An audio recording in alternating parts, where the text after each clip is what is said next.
میں محمد قاسم علی بیگ،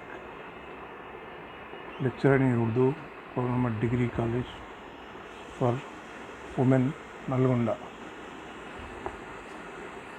آج کے اس ویڈیو لیسن میں ڈگری سیکنڈ ایئر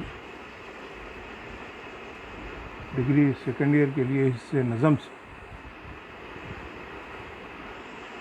رباعی کے بارے میں پڑھیں۔ رباعی کی تعریف، رباعی کی صنف اور اقسام اور رباعی کا تاریخی جائزہ۔ رباعی عربی لفظ سے ہے جو ربا سے مشتق ہے۔ ربا کے معنی عربی زبان میں چار کے لیے جاتے ہیں۔ ایسی شاعری جس میں کوئی خیال یا سوچ کو صرف چار مصروں میں پیش کیا جائے اور آخری مصرع دنیا کی اٹل حقیقت کی نشاندہی کرے، تو ایسے چار مصروں والی شاعری کو رباعی کہا جاتا ہے۔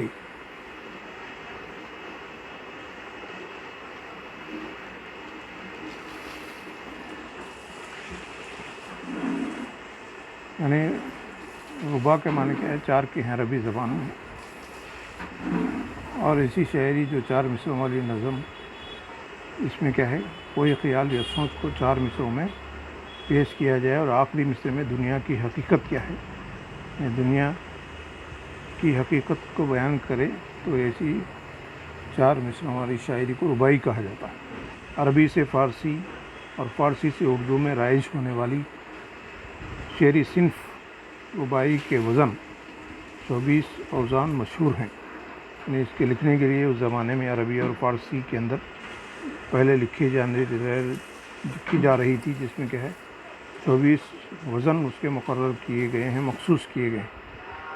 اس کے علاوہ پروفیسر عنوان چشتی نے اصول رباعی کی روشنی میں مزید 12 اوزان ایجاد کیے۔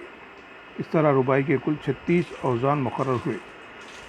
البتہ رباعی کا ایک وزن عربی کے جملہ لا حول ولا قوت الا باللہ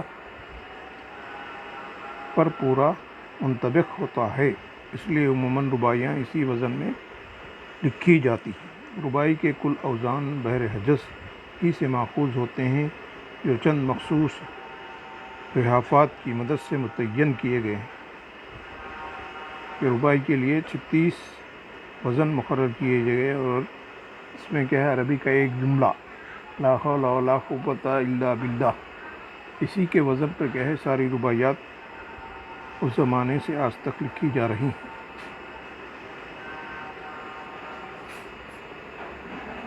رباعی کی صنف اور اس کی قسمیں۔ فن عروض کے اعتبار سے مفاعلن کے 4 بار استعمال سے بحر حجز کی تشکیل ہوتی ہے، اور بحر حجز ہی سے ضعافات کے عمل سے رباعی کے اوزان اخذ ہوتے ہیں۔ فارسی میں رباعی کو ترانہ اور دو بیتی بھی کہا جاتا ہے۔ رباعی لکھنے کے دوران پہلے، دوسرے اور چوتھے مصرے میں قافیہ اور ردیف کا اہتمام ہوتا ہے، جبکہ تیسرا مصرع قافیہ اور ردیف سے خالی ہوتا ہے۔ یعنی 4 مصروں والی نظم رباعی، اس کے اندر کیا ہے؟ پہلا، دوسرا اور چوتھا مصرع ہم قافیہ اور ردیف کی پابندی کی جاتی ہے، اور تیسرے مصرے میں قافیہ اور ردیف کی کوئی پابندی نہیں ہوتی۔ رباعی کے چوتھے مصرے میں قافیہ اور ردیف کی تکمیل کے ساتھ کوئی ٹھوس حقیقت کا اظہار بھی لازمی ہے۔ قافیہ اور ردیف کی پابندی کے ساتھ ساتھ کیا ہے؟ دنیا کی کوئی ٹھوس حقیقت کا اظہار بھی اس کے اندر لازمی اور ضروری ہے۔ بعض رباعی کو شعراء نے پہلے مصرے میں قافیہ اور ردیف کے استعمال کو ضروری نہیں سمجھا۔ بہرحال رباعی ایک ایسی صنف ہے جسے 4 مصروں میں کیفیاتی فضا تیار کی جاتی ہے۔ مضمون کے اعتبار سے رباعی کی چند مختلف قسمیں ہیں جو نیچے بیان کی گئی ہیں۔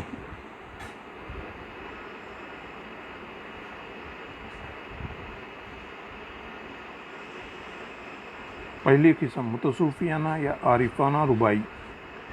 اردو کے شاعروں نے صوفیانہ خیالات اور ظاہر و باطن کے اظہار کے ذریعے متصوفانہ رباعیات کی بنیاد رکھی۔ اس قسم کی رباعیات میں خدا اور بندے کا تعلق، تزکیہ نفس، شریعت، طریقت، حقیقت اور معرفت کے بھید کھولے جاتے ہیں۔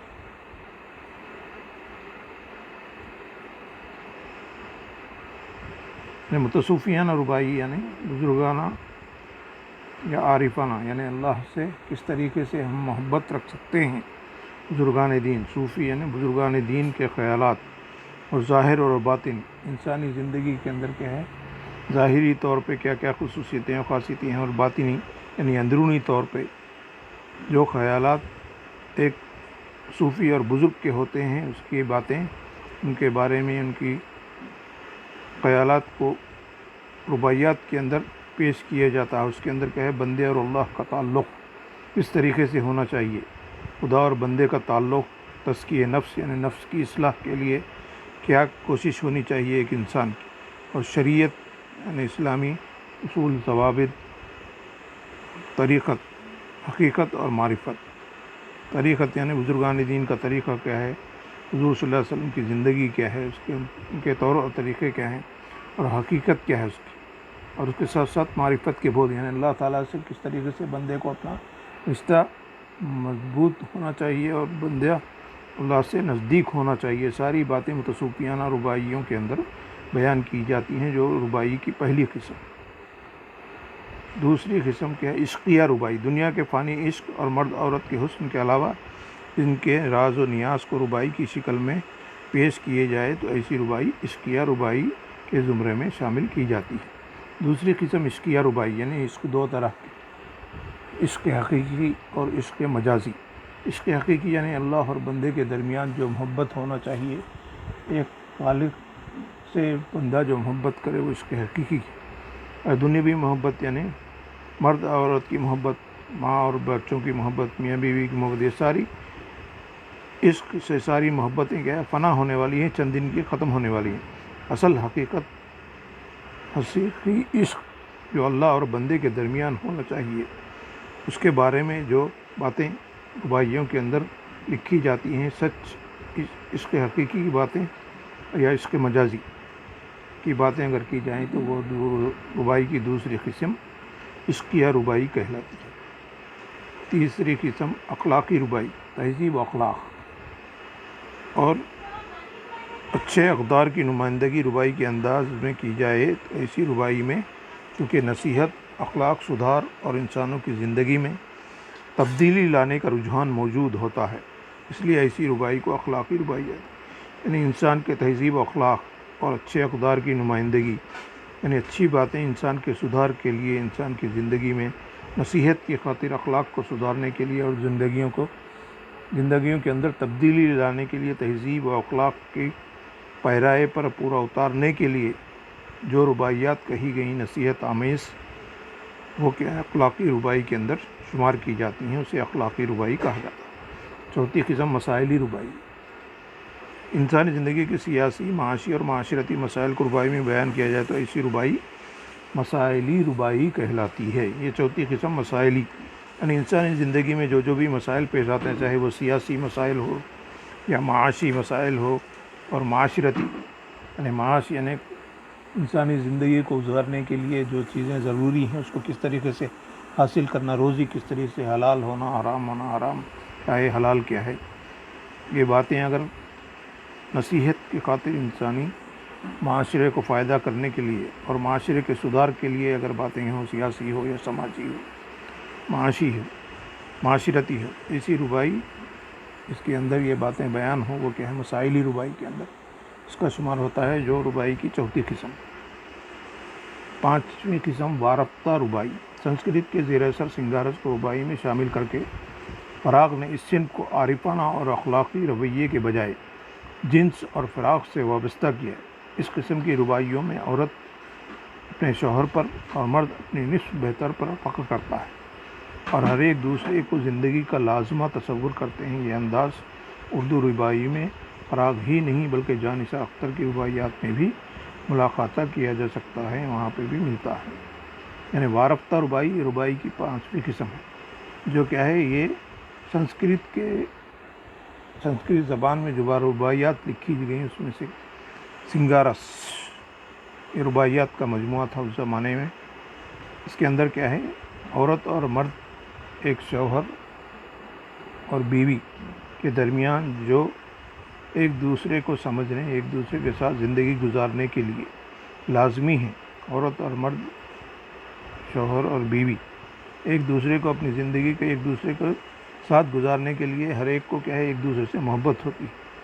ایسے تصورات، ایسے خیالات عورت اور مرد اپنے اپنے ایک دوسرے کو اپنی زندگی کے لیے کیا ہے لازم تصور کرے، ایسی باتیں جس ربائی میں ہوتی ہیں وہ وارفتہ ربائی کہلاتی ہے، جس کے اندر لکھنے والوں میں فراق اور جانثار اختر کی رباعیات میں یہ وارفتہ ربائی کا انداز ہمیں ملتا ہے۔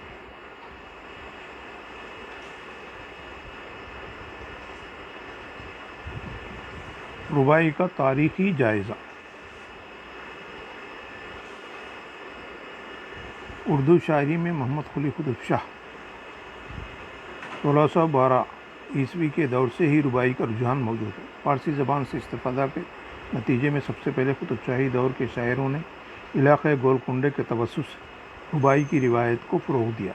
اردو شاعری کے اندر کیا ہے محمد قلی قطب شاہ 1600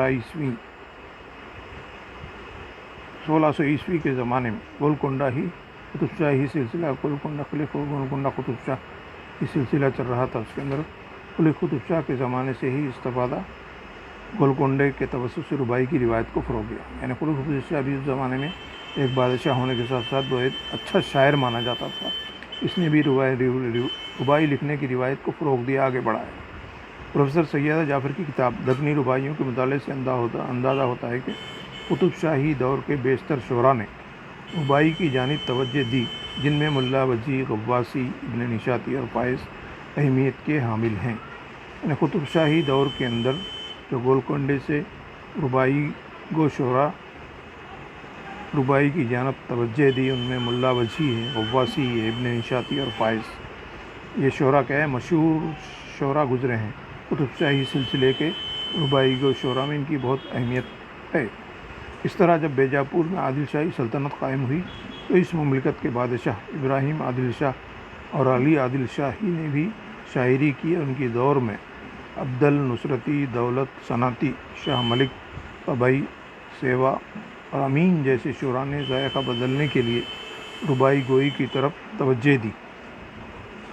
قطب شاہی دور کے بعد عادل شاہی دور جو بیجاپور میں عادل شاہی سلطنت چل رہی تھی، اس زمانے میں ابراہیم عادل شاہ اور علی عادل شاہ نے بھی شاعری کی، اور ان کے دور کے اندر عبدل، نصرتی، دولت، صنعتی، شاہ ملک، طبعی، سیوا اور امین جیسے شعراء نے ذائقہ بدلنے، شاعری کا انداز بدلنے کے لیے ربائی کی طرف زیادہ توجہ دی۔ دکن میں جب مغلیہ دور شروع ہوا تو ولی سراج، لچھی نارائن شفیق، عبد الولی عزلت، اسد علی خان تمنا، شیر محمد خان ایمان اور دوسرے شعراء نے اورنگ آباد کے توسط سے صنف ربائی میں طبع آزمائی کی۔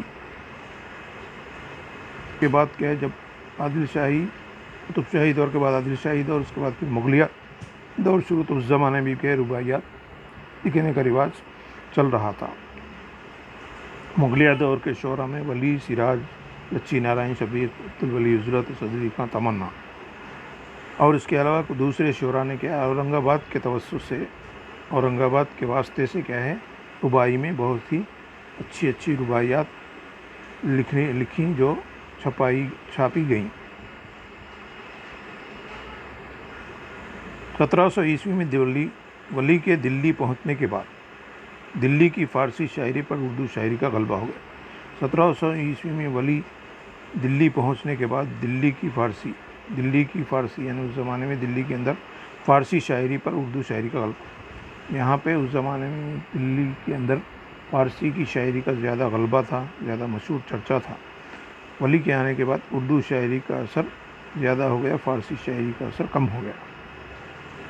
مضمون یکرنگ، ناناجی اور فائز نے غزل کے ساتھ ساتھ ربائی کی صنف میں طبع آزمائی۔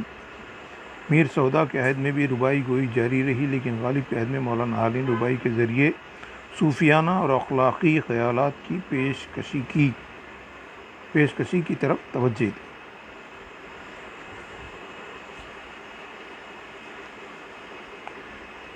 لیکن غالب کے عہد میں مولانا حالی نے ربائی کے ذریعے صوفیانہ اور اخلاقی خیالات کی پیشکشی کی طرف توجہ دی۔ غالب کے عہد میں مولانا حالی بھی ربائی کے زیادہ لکھنے کا طرف متوجہ ہوئے، اس کے اندر صوفیانہ اور اخلاقی خیالات پیش کرنے لگے۔ اس وقت کے حالات کو دیکھتے ہوئے صوفیانہ اور اخلاقی خیالات کی پیشکشی پر زیادہ توجہ دی گئی۔ دبستان دہلی کے بعد لکھنؤ کے شاعروں نے اخلاقی اور پند و نصیحت کے بیان کے لیے ربائی کا استعمال کیا۔ دبستان دہلی کے بعد لکھنؤ کے شاعروں نے بھی اخلاقی اور نصیحت آموز پند و نصیحت کے بیان کے لیے، لوگوں کے اخلاق سدھارنے کے لیے نصیحت آموز رباعیات لکھنے کا سلسلہ شروع ہوا۔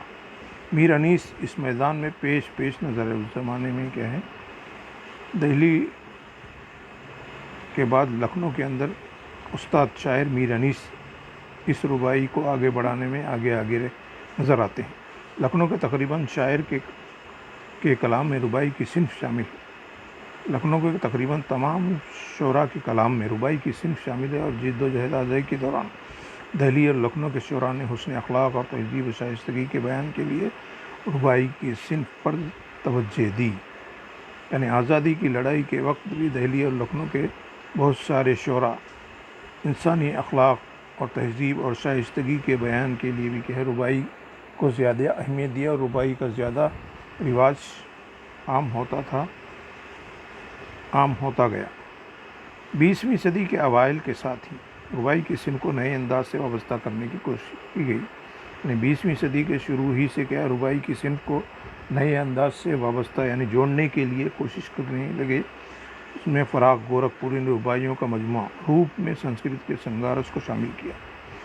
یعنی فراق گورکھپوری کے رباعیوں کا مجموعہ روپ، اس کے اندر کیا سنسکرت میں لکھی گئی شاعری کا مجموعہ سنگارس کو شامل کیا گیا۔ اسی طرز پر بھی رباعیات کی صنف کو آگے بڑھایا گیا۔ ریاض قیرآبادی، فانی جلال اور امیر مینائی کی رباعیوں میں روایتی عناصر کار فرما ہیں۔ کے ساتھ ساتھ کیا رباعیوں کے اندر کیا ہے، فراق گورکھپوری کے ساتھ ریاض قیرآبادی، فانی جلال اور امیر مینائی، یہ سب شعراء کے اس زمانے میں رباعیوں کا لکھنے کا رواج روایتی انداز میں آگے بڑھائے۔ عزیز لکھنوی، جوش، جمیل مظہری اور اختر شیرانی نے رباعی میں رومانی انداز کو روا رکھا۔ یعنی رومانی انداز یعنی پیار اور محبت کی باتیں، عشقیہ باتیں، اس انداز کی رباعیات بھی اس زمانے میں عزیز لکھنوی، جوش، جمیل مظہری اور اختر شیرانی نے رومانی انداز کو اختیار کیا، جبکہ امجد حیدرآبادی اور ارشاد عارفی نے اپنی رباعیوں کے ذریعے رباعی کی صنف میں نکھار پیدا کی۔ اس زمانے کے استاد شاعر امجد حیدرآبادی اور ارشاد عارفی، یہ دو شعراء نے بہت ہی رباعی کے صنف کو اور اچھے سے اچھے انداز میں پیرائے میں پیش کرتے ہوئے لوگوں کے اخلاق سدھارنے کی کوشش کی۔